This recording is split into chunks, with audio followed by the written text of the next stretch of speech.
You're a great shooter. Your game continues to improve. But how long can a player of your caliber take losing? Not long, not long. For me, I've always been taught winning takes care of everything. So my mind is focused on winning and figuring out ways to help my team win. And that's my main priority is trying to help my team win. And obviously, it's been tough last year and then this year so far. Is we haven't been able to really find that edge to help us win. And a lot of people are going to look at the fact that we're super young, but I'm just trying to help our team win and trying to figure out a way, and it'll come. Okay, so first off, that's kind of wild that Scotty literally just asked him that question directly, but it is a question that I'm sure a lot of us are now starting to have about him and his future. Because Atlanta has not been in the greatest situation for the last few years now, or even a decent one, but I believe Trae Young has a chance to turn things around for them. Because like Luka Doncic, by the way, video up here top right of the screen, but anyways, like Luka Doncic, he's only 21 years old, so he still has a lot of time to develop, and the Hawks still have a lot of time to build around him. And so with his talent and development, can the Hawks actually become a decent playoff team in the near future? Well, today we're going to be talking about the Atlanta Hawks, Trae Young's play style, some moves the team made this season, and ultimately we're going to be discussing whether the Hawks will be the ideal team for him going forward. But before you begin, if you're new here, I'm Double D. I'm a huge basketball fan and I make NBA videos here on YouTube. So if you're also an NBA fan, or just a basketball fan in general, feel free to hit the sub button, and click the bell to be notified when I upload more videos just like this one. Alright, let's get into the video.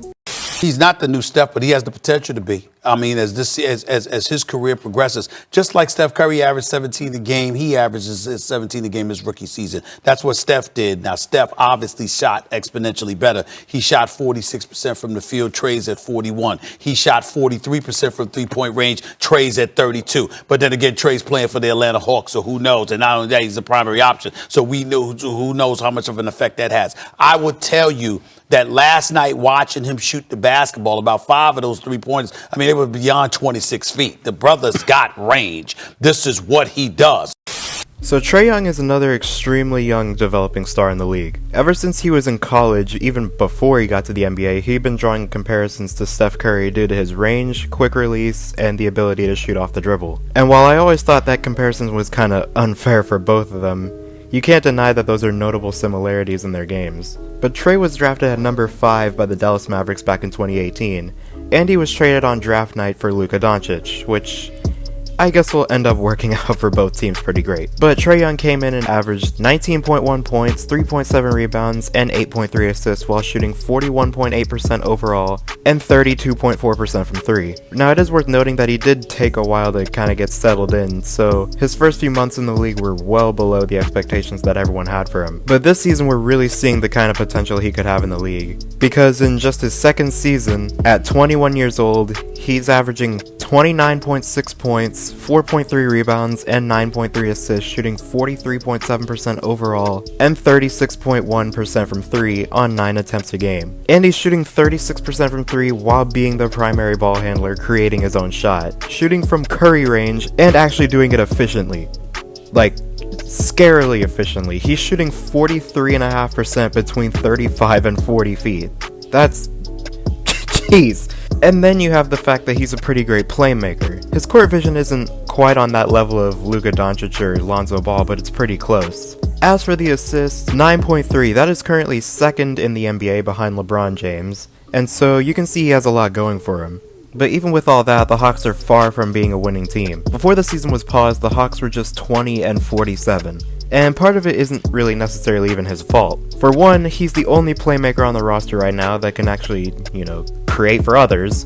The closest player to him is probably Jeff Teague, who was traded back to Atlanta mid-season and is now coming off the bench. But he's still a pretty solid backup. But other than that, there's really nobody, and so Trae has to carry a lot of the offensive load. This season he had a 34% usage rating, but it was also for a good reason, like I just said. He had 70% of his three-point attempts unassisted, which is less than ideal to say the least, and this also shows that he's being forced to create his own shot most of the time, which will naturally bring your efficiency down. And so he's really their only creator on offense.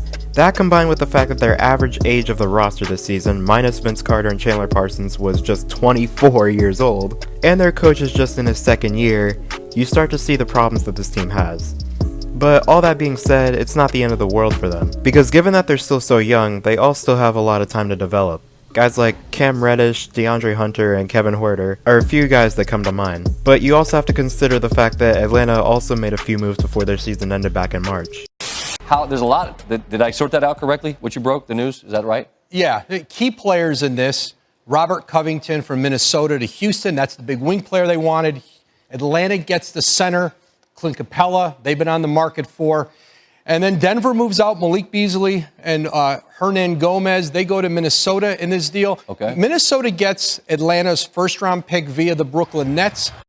So before the Hawks season was cut short, they made a move to acquire Clint Capella from the Rockets. And this was probably the best move that they could have made that isn't a league-altering deal.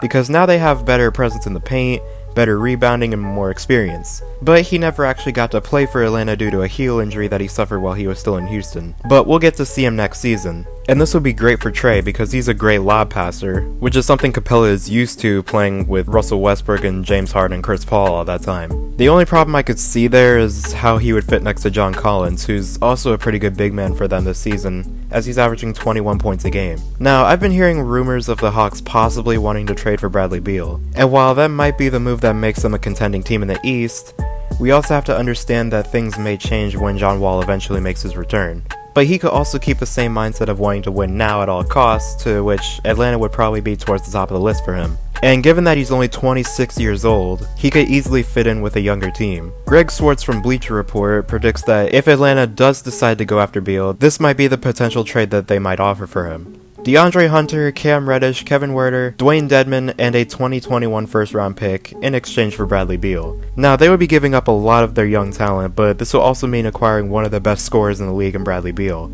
who's also a great playmaker. And so pairing him with Trae Young would also allow him to play off ball more often and potentially drive his efficiency up because, he wouldn't be needing to handle most of the offense now. This also means that the Hawks will have a really great core to continue building around in Trae Young, Bradley Beal, Clint Capella, and John Collins. If this deal were to go through, then this starting lineup that Atlanta might have all of a sudden starts to look very, very good. But of course, this is all a what if, which are things that I hate talking about, but that's the potential case. Overall, much like Luka's case, if Atlanta were to find another really good playmaker to pair with Trae Young, that would make them that much more dangerous. And given that they're still so young, they would probably be a big problem for a lot of teams in the league, or at the very least a problem for teams in the Eastern Conference for years to come. And even if they don't, they still have a decent team with a lot of young guys who haven't even developed yet. And so once they do start to break out, that team might have a very different look. But with all that being said, I hope you guys enjoyed this video. Subscribe if you're new, hit the bell to be notified when I upload, comment down below what you want to see next, and as always, I'll see you guys in the next one.